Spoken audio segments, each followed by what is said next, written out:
What's going on, YouTube? It's okmall. In today's build guide, we're going to cover my passives only build. Now, y'all might be wondering what a passives only build is and just how reliable it is when it comes to taking on the bosses as well as tier 5 dungeons. And let me tell you, it does surprisingly well considering we have no active skill. Now, I think what makes this build work is our focus on dodge chance. As you guys can tell, we went full on into agility. Gives us a lot of dodge when we're talking like a base amount of dodge chance. Scroll all the way down. It's a 73% base dodge chance, and that gets obviously a little bit higher the more we move around. Due to our passive skills, we can get it all the way up to a base of 83, and we do have one, I think only one enchantment with plus 2% dodge. You could potentially get your dodge up even further if you truly wanted to do just that. But I think I've proved that you don't really need more than what we already have here in terms of your base dodge.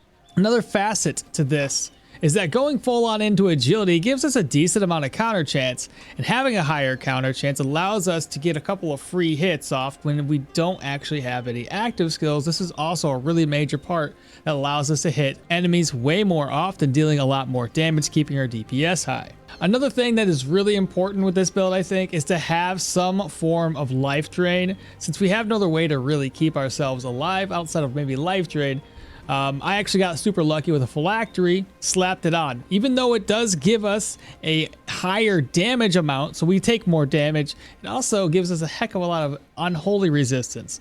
With this build and having a high dodge chance, your resistances to enemies is much higher. So if you look down here, we've got to go a little bit further.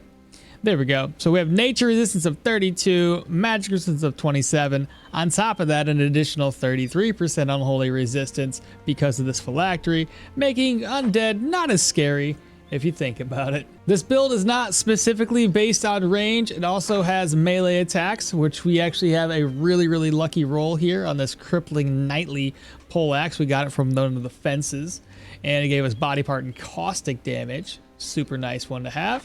We also utilize the siege crossbow quite often to help diminish the enemy's fighting power before they get to us. So very important to have something to actually hit them from a distance. And the accuracy on this, even though I had at one point in time the Bryn crossbow that decreases accuracy by only 20%, extra range is so much more important than the added accuracy that you gain from a Bryn crossbow. So instead we went for the siege crossbow, and I still hit enemies quite often, even without taking aim, which is great to hear. Outside of that, you can tell the rest of the gear is basically based around dodge. So now we kind of covered a little bit of the basis. Let's go over the stat points and talk about it a little bit more in depth. As I had mentioned already, agility is king here. We want to focus a lot of our points into dodge chance. So you might possibly be able to go with, let's say, strength and then worry more about blocking. I don't think there's a whole lot to be had with the blocking portion of this. I still think agility and being able to dodge everything is way more important. You could probably run heavy here. I don't know, maybe it'd be more expensive, that's for sure. But personally, if you're following this guide as is, go agility. Right off the bat, get agility up to level 30. Or sorry, get agility up to 30. And then you can start pulling points into perception. And with that being said, you will suffer a little bit by going full on into agility on your accuracy. Now, fumble, not going to be a problem. You're going to have 0% fumble going this heavy into agility. So fumbling is not going to be an issue ever. With that being said, that you can actually put your rings, prioritize some accuracy based rings. As you tell, we have emerald rings here. I actually was going to do 2 emerald rings for the extra HP and a ruby necklace for the added accuracy, but until we found the phylactery talisman, we just went with this. Well, back to perception, it's very nice to give you some added armor penetration, some added accuracy, which is very highly needed to keep us, you know, in line with having enough accuracy to hit the enemies, as well as that extra crit chance. As you can tell, we have 19% crit chance. And then because we were playing as Velmir, we got a few extra skill points, 4 in total, by killing the bosses, which allowed me to add a little bit more points into vitality. If you notice, we have 135% weapon damage. That is because of this tapestry. You got super lucky with this thing, especially with that -10 damage taken. That really helps offset the damage that you take on the talisman. But even without it, I believe we still have 120% weapon damage, which is solid. Next, let's go over the overall stat sheet so you guys have an idea what we're looking at here. So with all of this said, and in fact, let's just go ahead and toss it all away so we don't kind of mess this up a little bit. Essentially, we have around 120 weapon damage as is, and we take our nightly crippling pole hammer all the way up from 35 to 48 weapon damage. Hands efficiency is a solid 110, body part is 11, and 48 armor penetration. Accuracy with, again, a level 29 is quite high. You will be shuffling around I think 85 possibly throughout a lot of the mid game until you start putting points into perception before you start seeing this get increased even more. Crit chance is about 19. Crit efficiency is fairly low at 30%. Counter chance is 54. Now keep in mind it gets higher because of a skill that we'll talk about a little bit later. Fumble, again, never going to be an issue. Skill energy cost, ability energy cost, cooldowns, none of that matters because we're always going to have a full energy bar and never have to worry about fatigue either since we don't use any skills at all. Now, obviously, this is for the weapon. This is based on what it has. It has bleed and knockback, and thus those two right there, 38 and 33. The life drain, as mentioned, coming in from this phylactery. If I didn't have it on the phylactery, I would probably try to get it on a weapon or something, if I could find it at least. If not, we're going to enchant until we can get a little bit of life drain.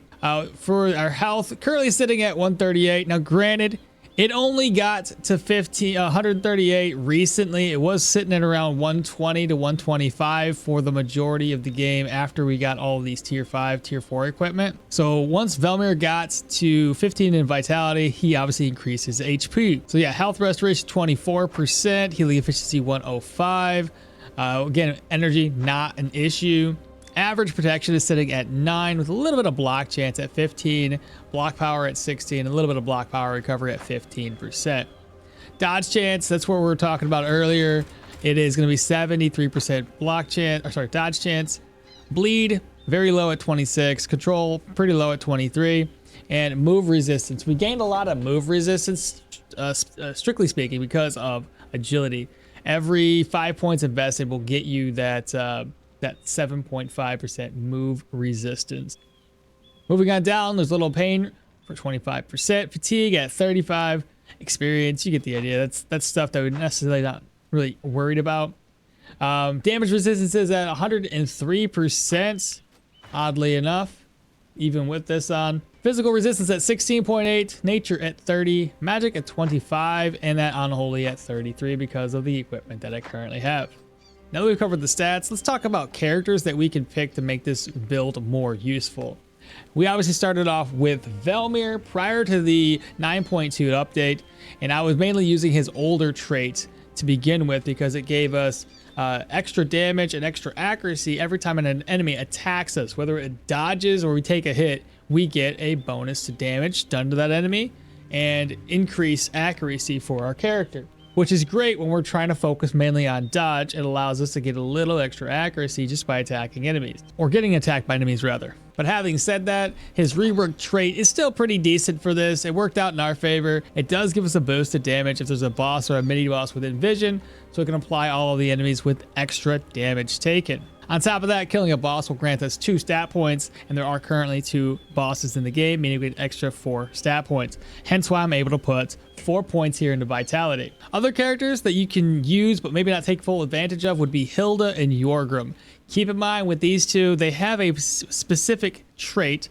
For Hilda, for example, has the Bone Charm. It's up to you to consider whether you are okay with using skinning or if you consider that an active skill.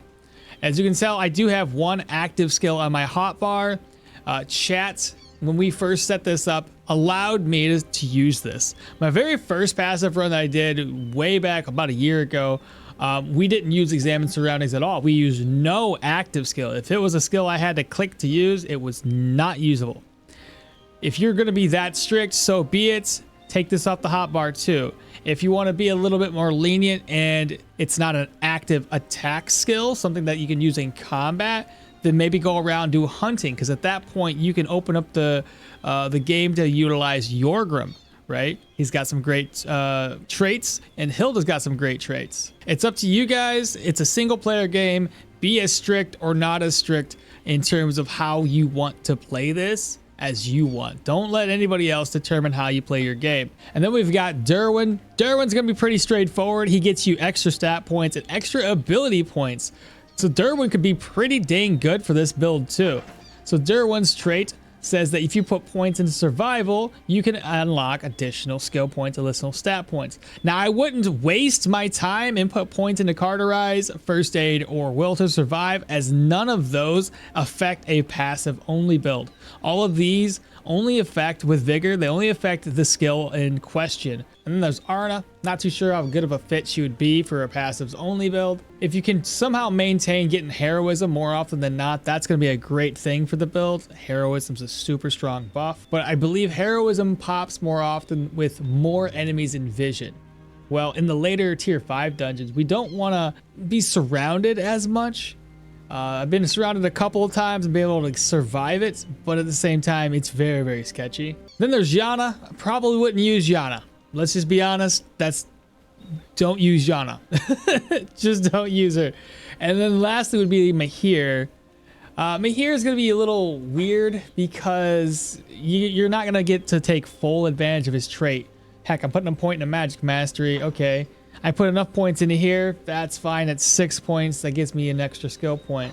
1, 2, 3, 4, 5. Again, I probably don't use Mahir. He'd get maybe 1, 2, 3 extra stat points or ability points, whatever it is. Probably not the best thing. Plus, you don't even need negative fatigue with him, so that's another part of his trait you don't get to take full advantage of. Now that we've briefly covered characters, let's take a look at the equipment. Now, as mentioned, we're looking for a high agility, high dodge build, hence why we have what we have currently. Let me hop in here real quick. I'm actually going to grab up, which one is it? Right there, get my cape. And I'm just going to swap this around. Put that on, come back down. So if we look at our equipment, outside of the weapon, I'll cover that later, but I would say it's entirely up to you guys on how you use the weapon. Pick whatever one you want. But let's start off with the Fencer doublet. So we are going to go with something with a high dodge. This is the highest dodge, I believe, chest plate in the game. Has a very low protection value, very low bleed and physical resistance, but also gives you 6% weapon damage and 10% counter. Really nice. This is a very hard chest plate to find, though. It takes a lot of resetting in Bryn just to get lucky enough to see it. So we got lucky after about 3 or 4 resets that we got it. So awesome. Very, very grateful that it didn't take too long. But yeah, I would highly recommend getting something like this. As for the gloves, I ended up going for the Battle Mage. I was thinking or debating between going for the Tide gloves for that extra crit efficiency, but I didn't need the added fumble reduction. So I went with something like the Battle Mage gloves to give us a little bit more physical resistance, nature resistance, and magical resistance. Plus the higher bleed. Energy and energy resto and the cooldowns don't mean anything. So, I mean, you could probably swap this out maybe for heavy gloves with block. I don't really know which would be the best fit for you guys. Make that determination on yourselves. But I wanted to also have a light armor, right, for every single armor slot to take full advantage of custom adjustments to give 30% to the respective body part. So it gives you 30% more armor per body part. But if that doesn't mean anything to you, then maybe switch those gloves out with something that you think is more appropriate. We ended up picking out the Jibeen cape for a little bit more crit and counter chance. We went for the Captain's Headwear. It's probably the best light armor in the game when it comes to crit efficiency, and dodge chance. So because of our enchantment, we're getting about 10% dodge. Aristocrat belt, we went for that because it gives us the highest dodge for a belt in the game, plus the extra counter. Cooldowns doesn't really mean anything to us, and block power recovery, whatever.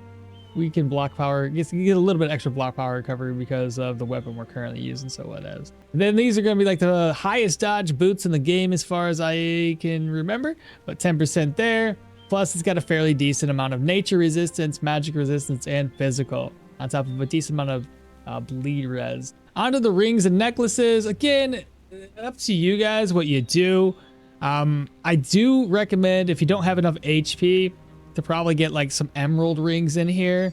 You could also get the Morian rings, which will also add 3% weapon damage and 4 maximum HP. The silver emerald rings do add negative fumble, and again, we don't really have a problem with fumble, being that we're full agility. Then as far as the necklaces are concerned, whatever you need. If you need more HP, if you need more accuracy, whatever way works for you. We ended up getting the phylactery for that added life drain. Super good. Can't recommend having life drain enough. On the flip side of things, we actually have the siege crossbow. As mentioned before, we went with something that gave us much better range, and I would recommend you guys do the same.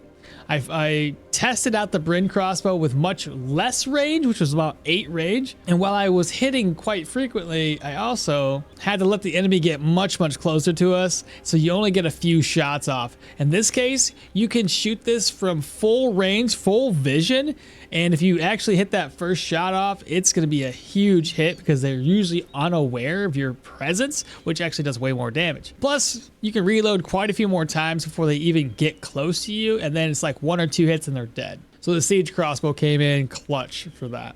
Now let's do a brief overview of the skills before we start talking about what level to get what skill. Starting off with Magic Mastery, you got Dissipation. This is going to be working on any build you have, so each point of received magic or nature resistance will replenish 1 energy and grant you 1 magic or nature resistance for 5 turns, stacking 20 times. Underneath Survival, we've got Resourcefulness. Now, I didn't get this until much later in the game, but when you do get it, it gives you more experience towards Vigor. Huntmaster, again, because I didn't get this one until late, that means Huntmaster, we didn't get it until much later in the game. Huntmaster will grant us -5 fumble. We don't really have an issue with fumble, but also gets us 4 crit towards our Vigor. Then you got Make a Halt. This one will grant you more energy, more fatigue resistance, and more fatigue change, or negative fatigue change to Vigor. Also allows sleeping in bedrolls and camps to activate Vigor, and is 25% more effective at restoring health, psyche, and fatigue when resting. Then you got Pathfinder. So anytime you hear an enemy, it's going to allow us to apply more damage to that enemy and decrease their dodge chance, while also decreasing fumble on our Vigor. There's Austerity. Austerity helps increase the threshold for activating negative effects caused by hunger, thirst, pain, fatigue by an additional 5%. So the threshold, instead of being 25, 50, 75, are now 30, 55, and 80. It also reduced the hunger gain and thirst gain by 20%, add us 10% pain resistance, and grant us plus 0.01% sanity change, morale change, and negative pain change. It also adds an increase to morale and sanity with Vigor, as well as decreasing our pain, so long as we have that Vigor buff. And then lastly, Adaptability is going to be great because it gives us more HP. It'll also reduce durations of received poisons, hangovers, bad trips, and aftermaths by 50%. Reduces the effect of damaged body parts on maximum health threshold by 25%, while also increasing the effectiveness of immunity when recovering from intoxication by 50%, and 10% health restoration and negative 0.01% intoxication change to our Vigor. So these are all the things. Again, like I mentioned before, we can't use these on the far end, so don't get them. Armored combat, pretty straightforward. There's 4 passives that we have to unlock in here. Self-repair is great. It's going to help us keep our armor in shape while also decreasing the durability loss rate. It also helps us by providing bleed resistance and crit avoidance for every piece of gear above 80%. Then there is Hard Target. Being that we're a dodge build, Hard Target basically makes us dodge about 90% of every single shot from an archer. So this is a great skill to have. Then you have Battle Forge. This says if you're equipped with a light chest plate, moving to tiles, charges and maneuvers, just moving in general, grant you more dodge and counter. Let me show this in action. So we talked about it earlier. I showed it off. This is the skill I was talking about. So if we look at counter chance, it's at 63. Let me wait. There we go. So you can get it all the way up to 10% higher. And the same thing shows up for dodge, is at 73, or sorry, 83. So 73 is base and 83 is the when we move around. Talked about custom adjustments already, I believe. So each equipped piece of light armor will grant us more protection And when it's all the same, it's all light armor, it will double this effect. So it's 30% additional body part protection. Moving on to athletics, straightforward, we have disengage. It helps decrease the enemy's accuracy, and we're already a dodge build, so the less accuracy that they have, the higher the chance it is for us to dodge. The next passive in here is no time to linger. So if we do happen to daze, stun, stagger, confuse, immobilize, or bleed a target, that increases our accuracy, decreases our fumble, and increases our crit chance towards that enemy. And then lastly, peak performance. This is really, really good skill in athletics. More weapon damage, more dodge chance. Get it as soon as you can. Warfare, we started off with setup. As you can tell, I got War Cry. I have one more level up. I was going to dive in here and get Intimidation since I was kind of running out of passives to put points into. So this is what I was going to go for if I hit level 30. Dual wielding, we did nothing. Now, we'll talk about it real quick since I'm looking at the dual wielding tree here. Some folks out there said that maybe, potentially, dual wielding would be a great fit for the passives only. Okay, cool. Hear us out. If we do that, then there's Dying Fever. There's Berserker Tradition. So if we do start taking damage, all right, we're actually going to be dealing more damage. And then there was more blood. Killing enemies grants hands efficiency for 3 turns. Now, everything else in this doesn't really matter, but the hands efficiency isn't too bad. So if you were to do this, you could either go all the way down here or just grab up these 3, which would be Dual Wielding Training, Dying Fever, and Berserker Tradition. Not a bad fit if you think about it. And if you were to do that, you could also, instead of doing what I did here and put 1, 2, 3, 4, 5, 6, 7 points into two-handed axes, you could put 1, 2, 3. Maybe put a point in daggers. That's 4. Put a point over here for No Mercy. That's 5. And you still have 2 free skills left to use. So we can give that a shot, or at least I would say you guys can give it a shot. I've already built this character. I'm not doing it again, but it's a thought. And if you were to do that, I would also recommend just playing as Leo. Get as much HP as you can, so when you do take advantage of the Berserk Tradition, because you're taking some hits, you're going to be in a better position HP-wise to survive everything that's coming your way.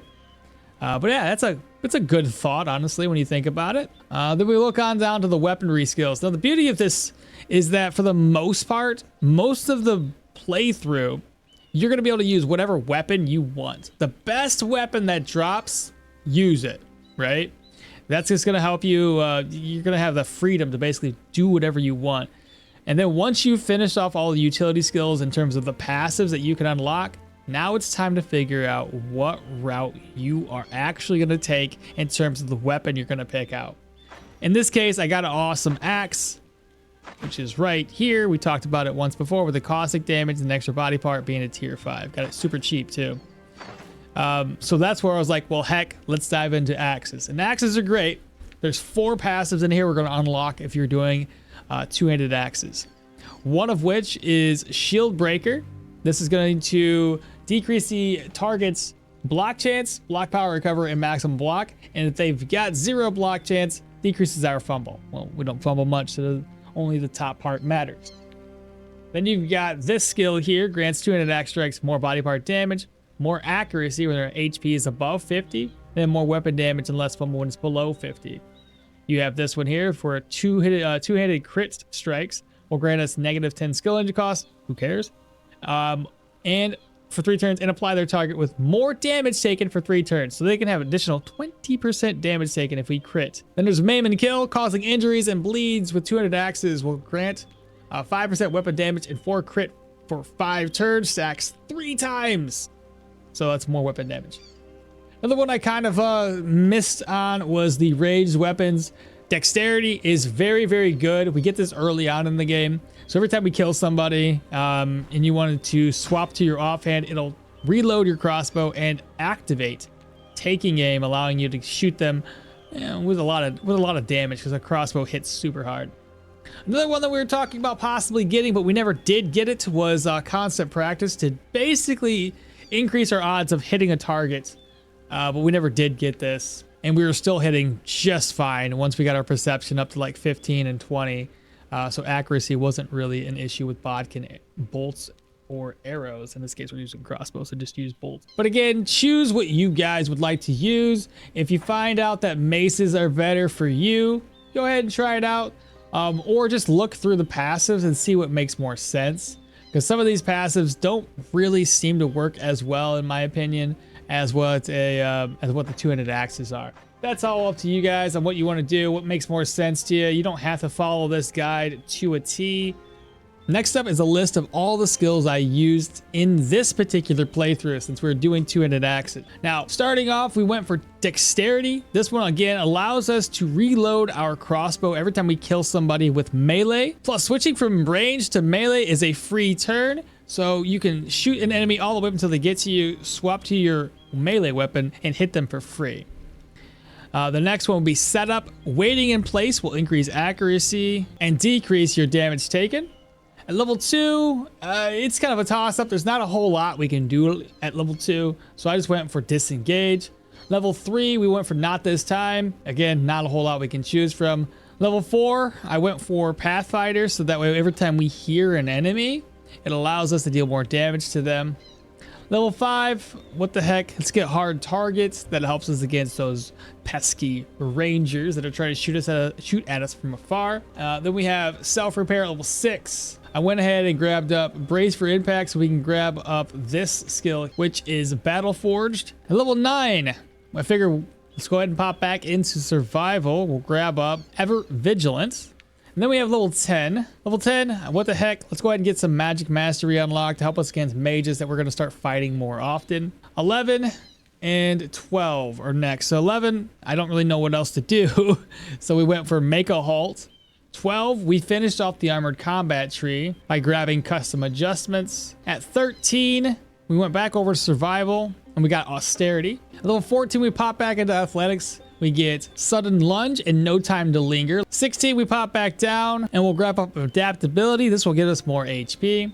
And then from 17, 18, and 19, again, depending on the character you're using, this is usually the order of operations that you're going to take this. By level 19, you should have peak performance unlocked. And then once you have peak performance, it's entirely up to you what weaponry skill to work on next. Obviously, I had an axe. We went ahead and started putting points into two-handed axes. So as you can tell, we went for the ones that give us the most benefit. So the passive skill here, got that unlocked at 20.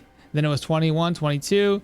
We had to get those unlocked to unlock the next row, which we went for 23, 24, 25, then 26 for maim and kill. At 27 and 28, we're running out of options here. We went back into survival skill tree, went for 27, 28. Though you probably could have gone for 27 and 28 for war cry and intimidation, because that intimidation, every time you attack somebody, will decrease their crit avoidance. That might have been better, not too sure. But again, this is everything that we did for this particular run. And I would love to hear you guys' thoughts and opinions on this one. I said it was a really solid playthrough. We did all of this on permadeath and we didn't have a single issue with it. There was a couple scary moments, but nothing that really made me have to pop my Gwinnels. We still have the same Gwinnels we started off with, chat. The very first one that Varen gives us, or well, that we get from Gwinnell's location. So very, very solid there. But yeah, let me know what you guys think. Let me know if you've tried this build, what your experiences were, especially guys, if y'all changed the build at all, I would love to hear it. If you're trying heavy, let me know. If you tried a different weapon, I'd like to hear your experiences there, especially the dual wielding one. If you guys try that out, let me know about it. But outside of that, don't forget to like, comment, subscribe, share the channel with your friendly family. I'll catch you all next time. Bye.